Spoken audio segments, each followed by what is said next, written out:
वो लोग यदि ऐसी आगे एक बात करते हैं तो उसको हम पूर्ण तरह से खंडन करते हैं।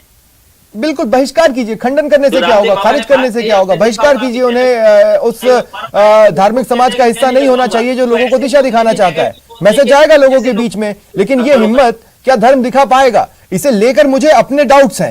एक बार फिर मैं डॉक्टर अनुजा आपके पास आ रहा हूं। डॉक्टर अनुजा, आप विश्वास मानिए समय समय पर अलग अलग अफवाहें रही, जैसा कि मैं आपसे पहले भी डिस्कस कर रहा था, चोटी कटवा ले लीजिए या बच्चा चोर ले लीजिए, इस हद तक दिमाग पर हावी हो गई कि एक रैशनल थिंकिंग खत्म हो गई। लेकिन अब मेरा सवाल यह है कि क्या अफवाहें मेल और फीमेल्स में डिफरेंशिएट करती हैं या डिफरेंट तरीके से उसको ग्रैस्प करते हैं मेल और फीमेल्स?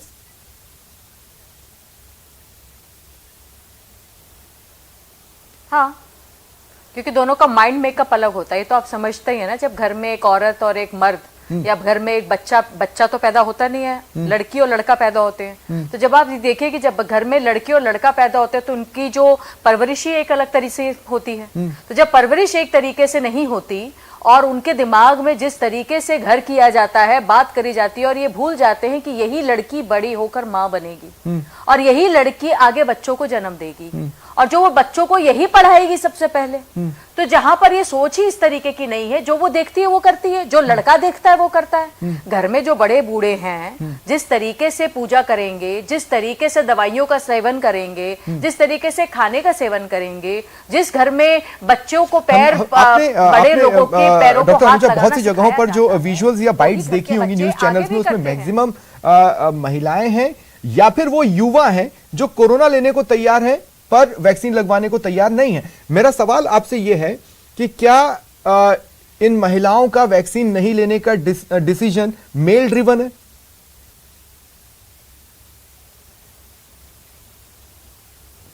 देखो, ये सिर्फ यही नहीं है, पार्लियामेंट में भी है। औरतों को इस पोजीशन पे रखा जाता है कि जो आदमी उसका परम पिता है और उसका परम क्या नाम है, उसका डोमिनेंट फिगर है, वही उसको देखेगा, वही बताएगा। वो ये भी बताएगा कि वोट किसको करना है, वो ये भी बताएगा कि घर में खाना किसमें। ये वहां है जहां औरत सक्षम नहीं है, ये वहां है जहां औरत फाइनेंशियली स्ट्रांग नहीं है, ये वहां है जहां पर उसने अपने घर में पीछे से देखते आई है कि यहाँ पर दादी, नानी, मम्मी, बहन, मासी सब एक ही तरीके का रास्ता, और एज अ विक्टिमाइजेशन जिसको हम कहते हैं। तो जहां पर एक तरीके की सोच चलती चली जाएगी, वही सोच आगे भी करी जाती, क्योंकि उनको ये बताया नहीं जाता कि तुम एक विक्टिम हो, उन्हें ये कहा जाता है ये प्रथा है और ये प्रथा ऐसे ही चलेगी। तो फिर इरेशनल माइंड को आप समझाएंगे कैसे? ये एक अहम सवाल हो जाता है, क्योंकि इस वक्त सबसे जरूरी है कि हम लोगों को वैक्सीनेशन के लिए तैयार कर पाए। एक बड़ी संख्या में ऐसा वर्ग है जो वैक्सीन ले नहीं रहा है। वीके त्यागी जी, है कोई तरीका? देखिए, मुझे लगता है कि ये कहीं ना कहीं इवन जो जब वैक्सीन बन गई थी उस टाइम पे भी बहुत सारे ऐसा नरेशन थे, वो ये गांव के लोगों में नहीं, वो बहुत पढ़े लिखे लिटरेट लोगों में थे। क्योंकि जैसे कि वैक्सीन में ये था कि एक स्टेप जो था वो स्किप किया गया था कि उसका ह्यूमन ट्रायल नहीं हुआ था, जो कि इमरजेंसी थी।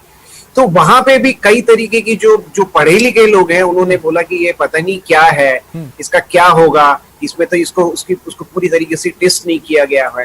तो अब ये जो मुद्दा था, इसमें मुझे लगता है कि गांव शहर की बात नहीं है, ये एक बेसिकली कहीं डिस्ट्रस्ट क्रिएट कर दिया। एक वो कहते हैं कि जो एक ऑलरेडी गैप था उसको और बढ़ा दिया। उसमें पढ़े लिखे लोगों का भी उतना ही योगदान है, उनका जो रीजनिंग थी वैक्सीन ना लगवाने की वो अलग, क्योंकि आप देखें कि सेकंड वेव में तब लोग भागे हैं, वैक्सीन पहले आ गई थी। उस वक्त लोग वैक्सीनेशन सेंटर पे नहीं गए, वो वैक्सीन जो है वो मतलब पड़ी रही या लोग नहीं आए, मोबिलाइज नहीं कर पाए। उसमें यही कहानियां चल रही थी, अरे ये पता नहीं कैसी वैक्सीन है। और उस वक्त आप देखें तो बहुत सारे पॉलिटिकल लीडरशिप में भी अलग बड़े अजीब किस्म के स्टेटमेंट दिए। तो जो पार्टी फॉलोइंग लाइन है, अगर वो उनका लीडर ऐसा बोल रहा है कि ये फला पार्टी की वैक्सीन है, ये साइंस की नहीं है। अब साइंस तो न्यूट्रल है, सबसे सेक्युलर अगर कोई सब्जेक्ट है तो वो साइंस है। वो एक अलग मैकेनिज्म पे काम करती है, वो ये नहीं देखती कि कौन सा धर्म है, कितनी उम्र है या क्या वो है। तो ये इस मुद्दे को, मुझे जो साइंटिफिक टेम्परामेंट जो हम जिसको एक शब्द बड़ा ओवर यूज होता है, वो वाली बात के हिसाब से देखें तो मुझे लगता है कि ये जो गलतफहमी जो है वो पढ़े लिखे लोगों ने भी करी है, शहर के लोगों ने भी करी है, और गांव के लोगों का जब चीजें जो है उन तक या तो पहुंचती हैं तो वो जिस तरीके से पहुंची हैं वो एक जो डिस्ट्रेस जो है वो पैदा हो गया। क्योंकि मैं देख रहा हूँ कि लोग भाग जाते हैं गांव से जब ये लगता है कि वैक्सीनेशन ड्राइव चल रहा है। तो अगर मैं इसे एक चेन रिएक्शन मानूं जो अभी तक चल रहा है, तो डॉक्टर अनुजा मुझे एक सवाल दीजिए कि नेक्स्ट स्टेप क्या है, नेक्स्ट क्या तस्वीरें देखेंगे हम?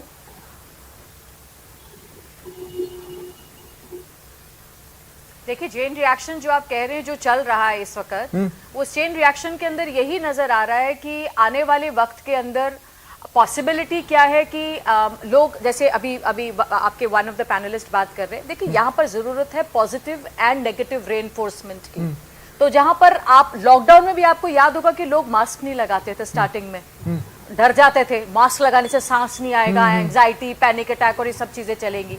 तो क्या हुआ कि उसको बिल्कुल फोर्सफुली नेगेटिव रेनफोर्समेंट हम लोगों ने किया, फोर्सफुली उसके ऊपर खड़े हुए कि अगर नहीं लगाओगे तो ये हम तुम्हें बाहर नहीं जाने देंगे। डंडे का कितना उपयोग हुआ, जो लोग बाहर जाते थे डंडा पड़ता था। So this is negative reinforcement when we called as an operant conditioning. तो हम operant conditioning comes with punishment, तो उसके साथ करते हैं।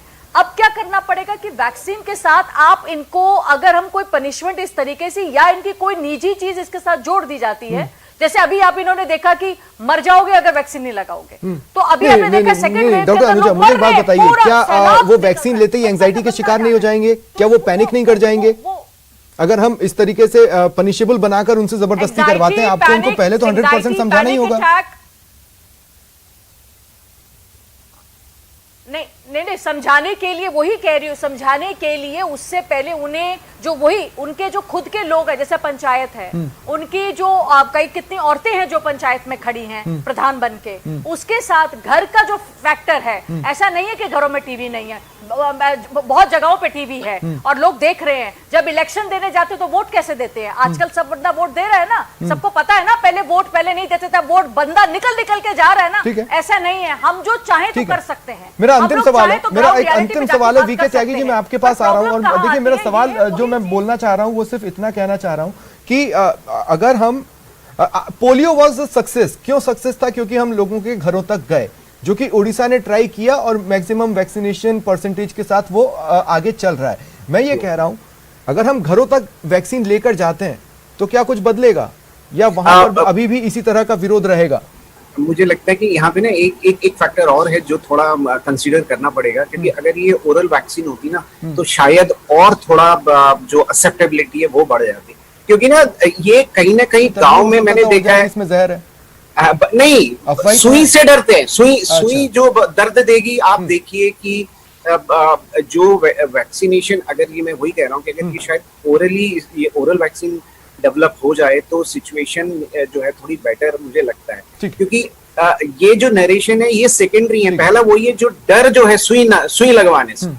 अब देखिए, लोग सुई देखते अभी लगी भी नहीं है, वो कैसी शक्ल बना लेते हैं वो, और ये कहते हैं कि ठीक है। देखिए, अब लोगों को बैरियर तोड़ना होगा, बिल्कुल तोड़ना होगा। दुनिया भर से अपील की जा रही है, तमाम कुछ धर्मगुरु सामने आए हैं और उन्होंने भी अपनी वैक्सीन की तस्वीरें साझा की हैं। अगर आप पॉलिटिकल फैंस हैं तो ये देखिए, पॉलिटिकल क्लास भी वैक्सीन ले रही है। हम यही अपील कर सकते हैं कि एक बार अपना डर हटाकर वैक्सीनेशन की प्रक्रिया का हिस्सा बने और वैक्सीन जरूर लें, क्योंकि भ्रमजाल कभी भी बन सकता है, लेकिन याद रखें वो एक भ्रम है, वो असलियत नहीं है। बहुत बहुत शुक्रिया आप सभी का।